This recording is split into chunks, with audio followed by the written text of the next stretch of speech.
오늘은 오병이어라고 우리가 흔히 이 사건에 대해서 많이 알고 있는 사건의 본문이 되겠습니다. 기적이 일어난 거죠. 오병이어밖에 없었는데 5천 명이 먹었습니다. 근데 그 사이에 왜 이런 일이 일어났고 하나님 우리에게 이 말씀을 통하여서 무엇을 원하는지를 오늘 발견하는 것이 놀라운 은혜가 될 것이라 믿습니다. 여러분 기적을 원하십니까? 기적이 언제 일어날까요? 기적은 대부분 불가능한 상황에서 일어납니다. 근데 우리가 기적을 원하는 때는 언제냐면 불가능한 상황이 아니라 내가 무언가를 더 원할 때 우리가 기적을 원할 때가 많습니다. 정말 기적을 원한다면 내 힘으로 정말 아무것도 할 수 없는 그 상황 가운데 하나님의 은혜가, 하나님의 능력이 임하면 기적이 일어나는 것을 보게 되고, 하나님이 저와 여러분에게 정말 원하는 것은 그 기적의 구경꾼이 아니라 기적의 주인공이 되기를 원합니다. 그래서 우리는 내 앞에 기적이 베풀어져서 내가 그 기적의 수혜를 받기를, 갑자기 하늘에서 막 돈이 떨어지고 갑자기 막 좋은 인연의 만남이 막 생기고 갑자기 내가 직분이 막 올라가고 이런 기적을 원하잖아요. 그런데 하나님은 우리가 그러한 은혜를 베푸는 자의 그 기적을 일으키는 자의 그 기적의 주인공이 되는 그 삶을 우리가 살아내기를 원하십니다. 기적이 일어날 수 있는 요인은 딱 두 가지에 달려 있습니다. 하나는 그 기적을 베푸시는 분이 하나님이시기 때문에 하나님이 지금 그 기적을 베푸시는 그 상황 가운데 내가 있는가예요. 그 우리가 믿는 그 하나님이 이 기적을 베푸실 수 있는 하나님이신가에 달려 있습니다. 그렇죠? 기적이 일어나려면 우리의 보통 자연 질서와 이 상황 가운데 순리대로 일어나는 것을 우리가 기적이라고 부르지 않습니다. 평소에 일어나지 않는 그 자연 법칙을, 그 운행의 법칙을 깨트릴 때 우리가 기적이라고 말하잖아요. 그 기적은 순전히 하나님의 능력에 달려 있는데, 그러면 저와 여러분이 믿고 있는 그 하나님은 기적을 행하실 수 있는 하나님이라고 믿으십니까? 믿으시죠? 그런데 정말 그 기적이 일어나려면 그럼 뭐에 달렸냐 하면 우리의 믿음에 달렸습니다. 예수님께서 기적을 베푸시고 병자를 고치시고 죽은 자를 살려내시고, 오늘은 또 다른 종류의 기적이죠.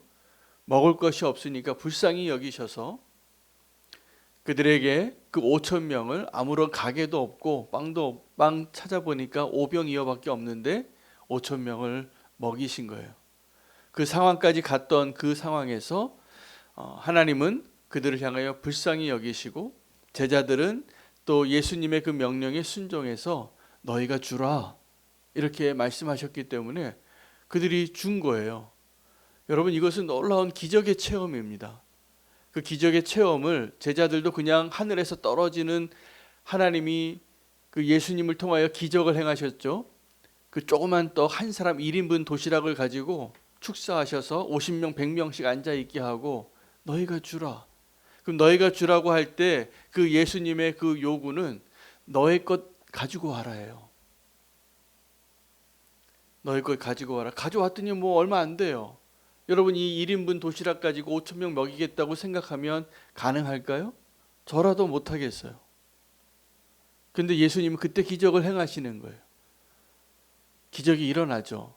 이 오병이어의 사건의 그 기적은 정말 기적이기 때문에 그냥 예수님이 축사하셨는데 제자들이 너희 것을 가지고 오라 했을 때 그 조그만 도시락 하나, 그리고 너희가 주라고 해서 그 믿음으로 순종한 자들의 발걸음을 통하여서 예수님이 계속 그들에게 나눠주시는 거예요.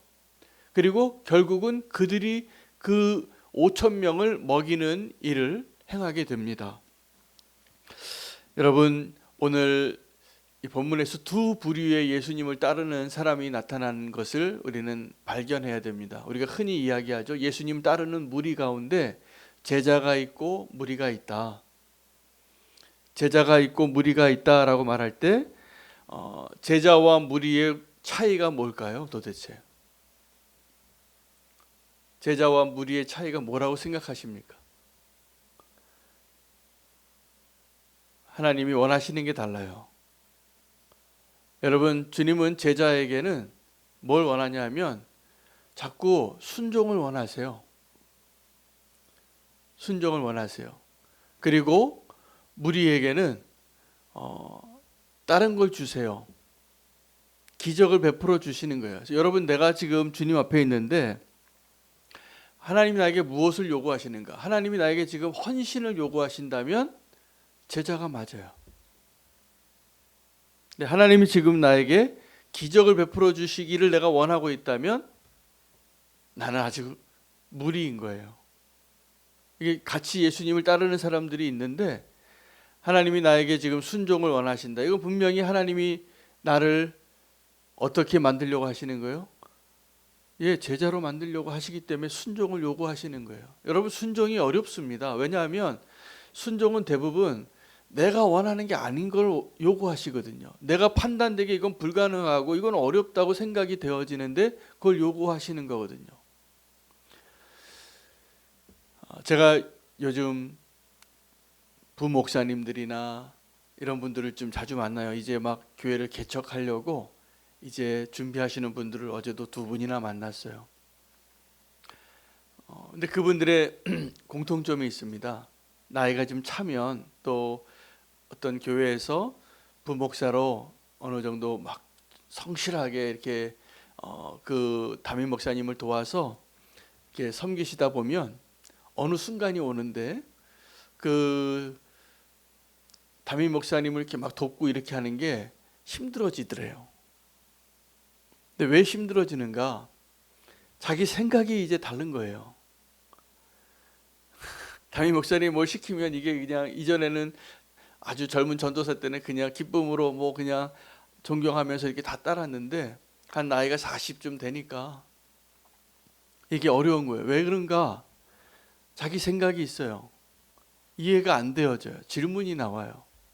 그래서 제가 그랬어요. 그런 분들에게는 그러면 이제 목사님 빨리 개척을 하시든지 아니면 다른 청빙받을 준비를 하세요. 그 때가 되신 거예요.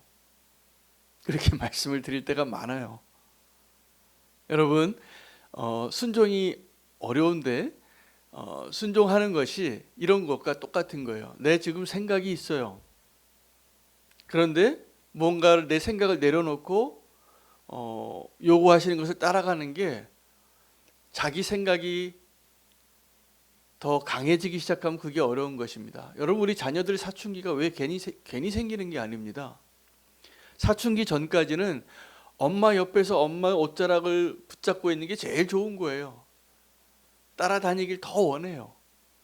근데 그게 안 되는 시기가 이제 도달해요. 사춘기가 온 거죠. 그럼 사춘기는 다른 게 아니에요. 자기 자아가 이제 생기기 시작하는 거예요. 자기 판단과 생각과 자기의 주장이 생기는 거죠.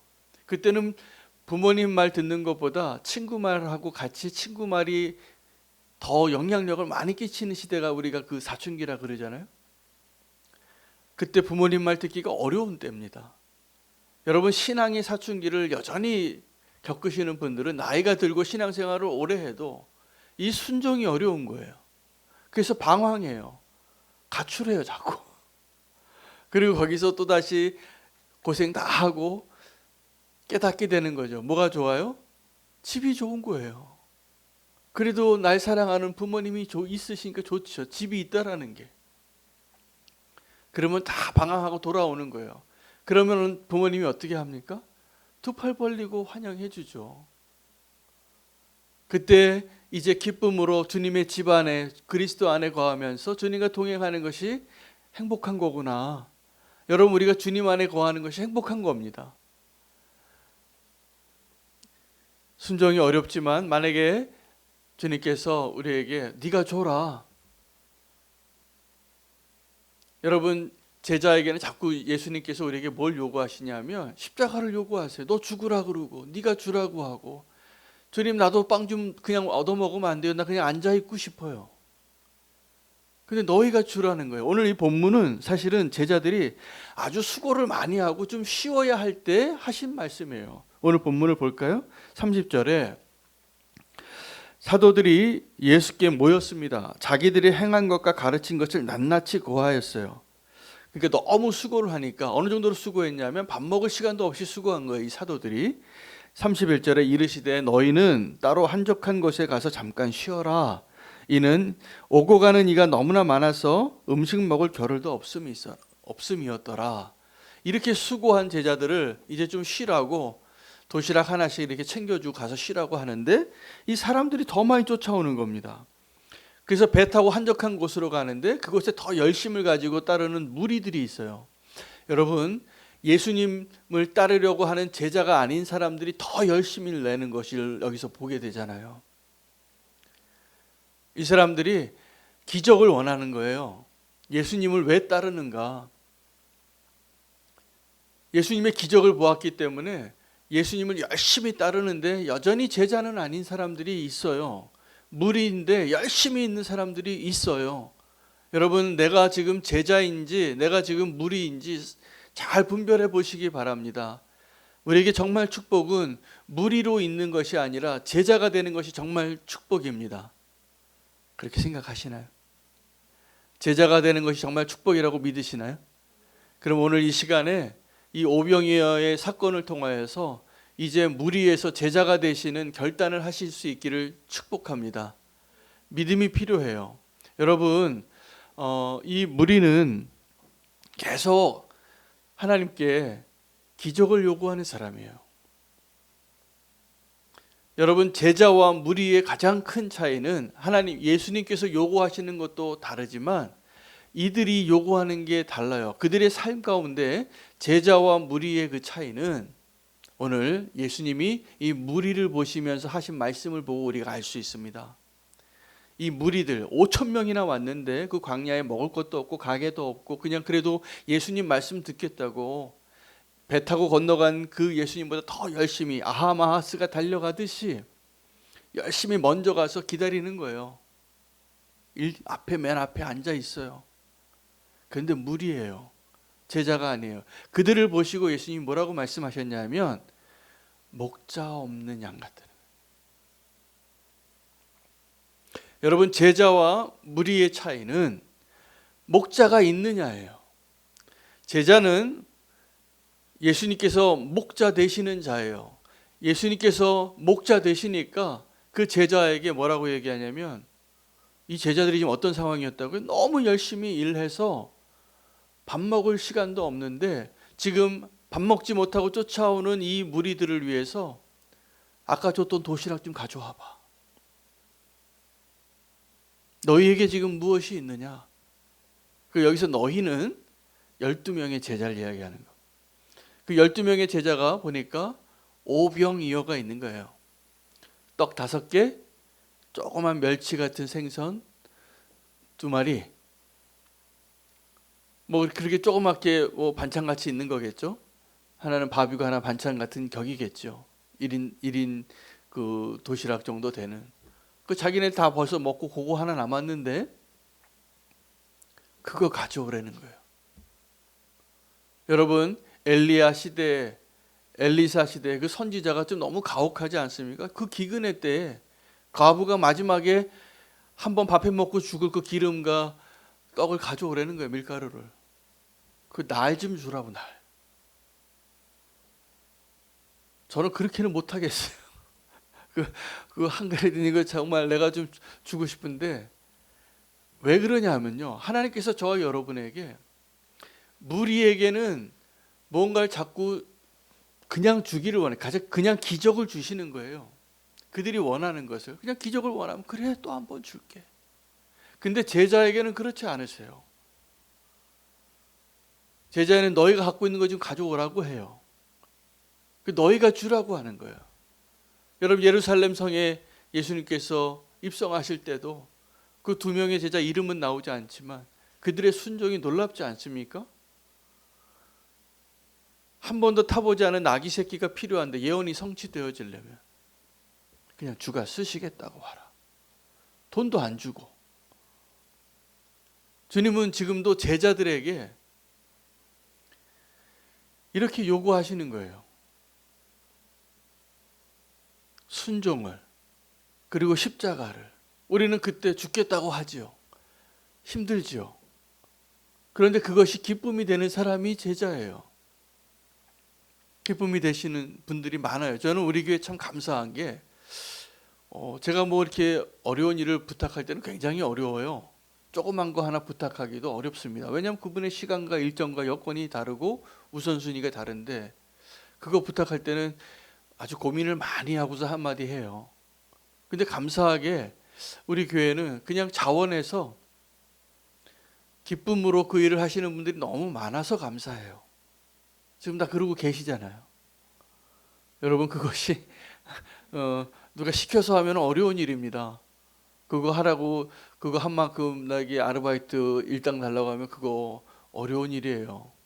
그런데 우리가 기쁨으로 주님을 위해서 그것이 기쁨이니까. 이게 제자의 특징이에요. 그냥 주님이 주가 쓰시겠다 하면 그것이 기쁨이 되는 것. 제자가 되는 것이 정말 축복입니다. 여러분 오늘 이 사건은 놀라운 일이에요. 광야에서 식탁이 펴진 거예요.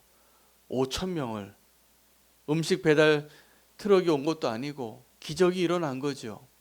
근데 정말 그 기적을 무엇을 기적이라고 우리는 말해야 되냐 하면 야 어떻게 이 도시락 하나 가지고 5,000명이 먹는 것이 가능할까?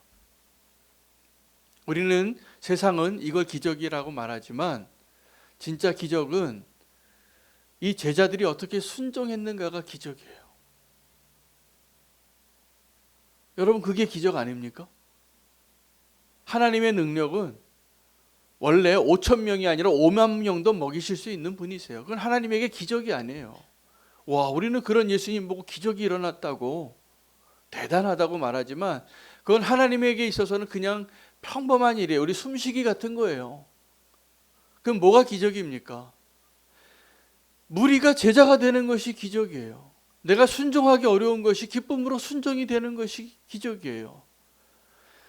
오늘 이 말씀을 통해서 저와 여러분의 삶 가운데 광야의 식탁이 펼쳐지기를 원합니다. 그 광야의 식탁은 오직 믿음으로만 준비될 수 있어요. 누군가가 믿음으로 순종하고 헌신하고 이제 그 하나님이 원하시는 광야의 식탁은요. 하나님이 어떻게 이 이스라엘 민족을 광야에서 먹이셨냐 하면 만나를 그냥 하늘에서 비처럼 내리신 거예요. 그냥 줍기만 하면 돼요.